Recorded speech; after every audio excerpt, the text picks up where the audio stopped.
या कुक्षि विवरे कृत्वा स्वयं रक्षति सर्वतः नमामि जननीं देवीं परां प्रकृतिरूपिणीं. మాతృదేవో భవ, పితృదేవో భవ. నేను మీ డాక్టర్ శ్రీధర్. నా నెంబర్ 9295909819. ఇప్పుడు మనము పరాభవ నామ సంవత్సరంలో గోచార ఫలితాలు ద్వాదశ రాశుల వారికి ఏ విధంగా ఉంటాయి అనేటటువంటి విషయాన్ని మనం తెలుసుకునేటటువంటి ప్రయత్నం చేద్దాము. ఇది పూర్తి సశాస్త్రీయంగా, ఇందులో నా కల్పనలు కానీ నా భావాలు కానీ ఏమీ చూపించడం జరగదు. కేవలము సశాస్త్రీయంగా మాత్రమే చెప్పడం జరుగుతుంది. వృశ్చిక రాశి వారికి పరాభవ నామ సంవత్సరంలో గోచార ఫలితాలు ఏ విధంగా ఉన్నాయో తెలుసుకునేటువంటి ప్రయత్నం చేద్దాము. ముందుగా ఈ వృశ్చిక రాశిలోనికి ఏ ఏ నక్షత్రాల వారు, ఏ ఏ పాదాల వారు వస్తారు అనేది ముందు తెలుసుకునే ప్రయత్నం చేద్దాం. ఇందులో విశాఖ నక్షత్రం నాలుగవ పాదం, అలాగే అనురాధ 1, 2, 3, 4 పాదాలు, జ్యేష్ఠ 1, 2, 3, 4 పాదాలు. ఈ 9 పాదాలు, ఈ 3 రాశులు కలిసి అనురాధ వృశ్చిక రాశిలోనికి పరిధిలోనికి వస్తాయి. వీరికి ఆదాయ వ్యయాలు ఎలా ఉన్నాయో తెలుసుకునే ప్రయత్నం చేద్దాం. ఆదాయం 11, వ్యయం 6, 5 అంటే డబల్ కన్నా ఎక్కువ ఆదాయం ఉంది.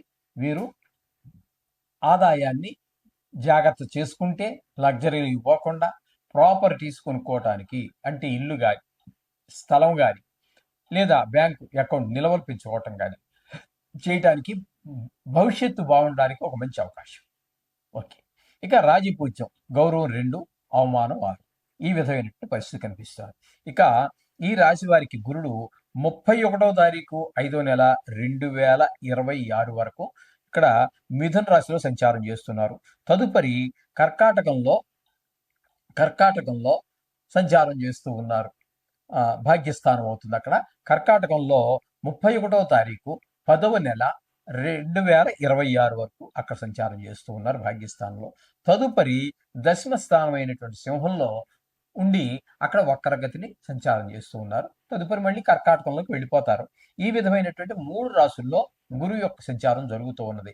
ఇక్కడ మీకు కర్కాటకంలో అంటే మీకు భాగ్యస్థానం అవుతుంది వృశ్చికానికి. ఆ భాగ్యస్థాన సంచారం మాత్రం యోగాన్ని ఇస్తుంది, చక్కటి ఫలితాలన్నీ ఇస్తుంది. ఇక మనం చెప్పుకోవాలి అంటే శని భగవానుని తీసుకున్నట్టయితే శని భగవానుడు మీకు 5వ స్థానంలో సంచారం చేస్తూ ఉన్నారు. ఇది అనుకూలమైనటువంటి ఫలితములను ఇవ్వజాలరు. ఇక రాహుగ్రహ సంచారం తీసుకున్నట్టయితే 5వ తారీఖు డిసెంబర్ నెల 2026 వరకు అక్కడ మీకు చతుర్థ స్థానంలో సంచారం చేస్తూ ఉన్నారు. తదుపరి సంక్రమణం చెంది ఆయన మకరంలో ప్రవేశిస్తున్నారు. సంవత్సరాంతం వరకు ఉంటారు. అక్కడ అది 3వ స్థానం అవుతుంది. కాబట్టి గోచార రీత్యా తృతీయ స్థానంలో రాహుగ్రహ సంచారం చాలా శుభప్రదమైనటువంటి ఫలితాలు ఇస్తుంది. అంటే పాక్షికంగా, అంటే డిసెంబర్ అంటే ఇంకా తర్వాత ఏముందంటే ఒక 3 నెలలు 4 నెలల పాటు మాత్రమే మనకి సంవత్సరం అంతా ఉంటుంది. కాబట్టి తక్కువ కాలమే యోగదాయకంగా ఉంటుంది. ఇక కేతుగ్రహ సంచారం కనుక మనం తీసుకున్నట్టయితే ఇక్కడ దశమ స్థానంలో కొంతకాలం ఉండి తదుపరి భాగ్యస్థానంలో సంచారం చేస్తాము. 2 స్థానాలలోనూ కూడా కేతుగ్రహ సంచారము శుభ ఫలితములను ఇవ్వజాలం.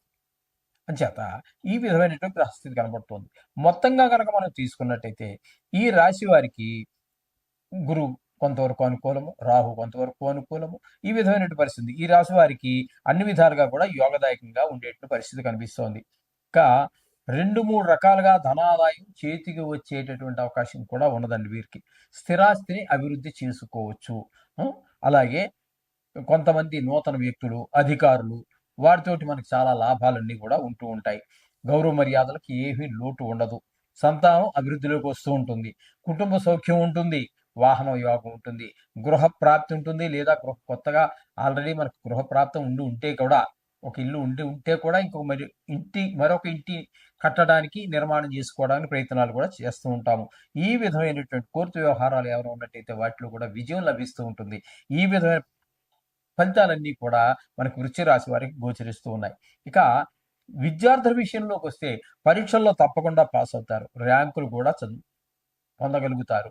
అలాగే ఉన్నత విద్యలు కూడా చదవగలుగుతారు. రీసెర్చ్ చేయడానికి విదేశాలకు వెళ్ళే అవకాశం కూడా కనిపిస్తూ ఉంది ఇక్కడ. ఇక ఉద్యోగస్తులు కనుక మనం తీసుకున్నట్టయితే వీళ్ళకి ట్రాన్స్ఫర్లు, ప్రమోషన్లు కూడా వచ్చేటువంటి అవకాశం స్పష్టంగా గోచరిస్తోంది. తాత్కాలికంగా పనిచేసే వారికి, అంటే టెంపరీగా జాబ్ చేస్తూ ఉంటారే, వాళ్ళకి ప్రభుత్వం వాళ్ళకి పర్మనెంట్ చేసే అవకాశం ఉంటుంది. లేదా పెద్ద పెద్ద కంపెనీలు కానివ్వండి, ప్రభుత్వం కానివ్వండి, ఇంతకాలంగా చేస్తున్న వాళ్ళకి, కొంత కాలంగా చేస్తున్న వాళ్ళకి ఏదో వాళ్ళ పరిధులు వాళ్ళకు ఉంటాయి.